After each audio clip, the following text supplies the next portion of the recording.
My friend Crissy recently posted a video where she said something like, we all know that alcohol takes the edge off, right? But your edges are your boundaries. Hearing that was like hearing the words that I've been looking for to describe what I say when I mean that I don't like alcohol. But it was the same reason why initially I loved alcohol. Because I feel like I'm an unusually edgy person. I have like more boundaries than most because I've had a lot of chronic illness in my life, had a lot of mental illness. There's just a lot that I need in any kind of situation to make that a space that I'm okay existing in, and that's always felt like such a huge burden, like something that makes me so much less fun to hang out with. And I vividly remember the first time that I had a glass of wine and I looked around the group that I was in and just realized like I'm in a social setting right now where I can feel something that is not just debilitating social anxiety. And it felt like this gigantic weight off. And it was a feeling that I wanted to repeat as often as possible. Like, finally, I can be somebody who's like easy to love. But the years went by and I realized that the more I went looking for that feeling, the more time that I ended up spending in places that didn't actually have space for the fullness of me, and the more time I ended up spending around people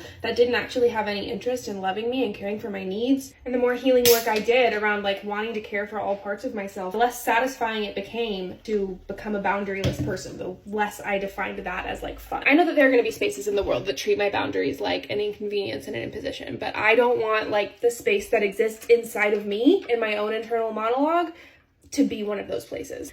I don't want to be somebody that has to numb out my own truth in order to feel worthy of love.